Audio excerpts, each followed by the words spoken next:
everyone, my name is Ariane Turley and I'm the lead industry consultant for publishers and media here at Similarweb. What that means is that I take Similarweb's data and help unlock trends and understand what's going on in the publishing and media landscape. This includes looking at companies such as the New York Times or CNN, but also streaming platforms such as Disney Plus or Hulu or even Quibi. The first tip I have for publishers and media who are looking to increase their website traffic and engagement is to make sure that you're always doing competitive benchmarking, not only against industry averages, but also the key competitors in your area. Understand sort of what your traffic share is against your competitors. Are you growing at a faster or slower rate relative to them? How are your competitors gaining traffic? Are there specific keywords that they're winning on that you should target? Do they have really strong referral partnerships that you should also explore? It's really important to understand what your competition is doing. And in this way, you can sort of learn from them and improve your market share and overall traffic and engagement. I think the second thing I would say that's super important for publishers to do is always conduct post-mortem analysis after coverage of key events, whether that's the 2020 election or the NFL draft or sort of anything else that might be top of mind. Super important to conduct post-mortem analysis because this will help you understand sort of what content resonated and what content didn't. What did you do well? What didn't you do well? And again, as always, within this post-mortem analysis, make sure you're benchmarking yourself against your competition. Are there specific angles that your competitors took that you could have taken? Are there specific keywords that they were winning on that you weren't winning on, etc.? I think the third thing to do for publishers is to make sure you switch up the type of content that you're using. A lot of times consumers don't have the patience to read anymore, they're not as engaged, so think about doing new forms of content, whether that's live blogging or videos. Not only are these sort of easier to digest, but they're also easier to share on social media. I think the fourth thing that publishers have to think about, and this sort of feeds into the first two tips, is make sure that you're always conducting keyword research in order to target sort of long tail keywords that your competitors are appearing on, and make sure you're developing sort of an international SEO strategy.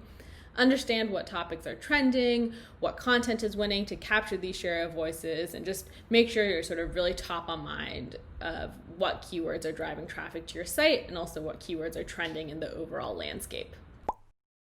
And finally, the last tip I have is to mix up your user acquisition strategy by experimenting with various forms of user acquisition channels beyond search. So social is a really big one, especially in the publishers and media landscape. Think about how you can improve your social strategy, referrals as well, not only sort of other website content partnerships that you might have, but from influencers, things like that. So these are my 5 tips. I hope they're helpful. Looking at keyword trends and data is a super interesting way to understand what is top of mind for users in the United States. There are obviously some keywords and topics that consistently drive traffic. In the last couple of years, these topics have been anything related to President Trump, the Kardashians. People always seem to want to know what's going on with the Kardashians, and obviously in the last couple of months, the coronavirus pandemic. But sort of what topics are trending and what keywords are people searching for is consistently changing, not only week by week, but day by day. But when we start to look at things on sort of a larger level or sort of a monthly level, there's some interesting trends that start to emerge. For example, in May of 2020, sort of unsurprisingly, the top queries driving traffic to news and media sites in the United States were all largely still related to the coronavirus pandemic, with questions such as, when will coronavirus end, and when will NYC reopen, as well as where is my stimulus check, being some of the top traffic drivers to news and media sites in the US.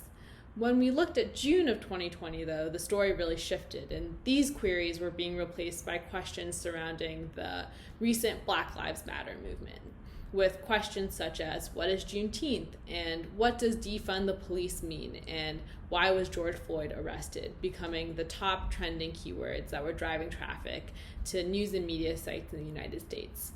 As a publisher, it's really important to keep a pulse on what keywords and topics are trending and what consumers are searching for. This is something that Similarweb is actually great at helping you do. The coronavirus pandemic has obviously upended life as we know it, and this extends to news consumption around the world. I think there are a couple of things that have changed in the last couple of months, largely due to the coronavirus pandemic, but also, a lot of these things have sort of been a long time coming.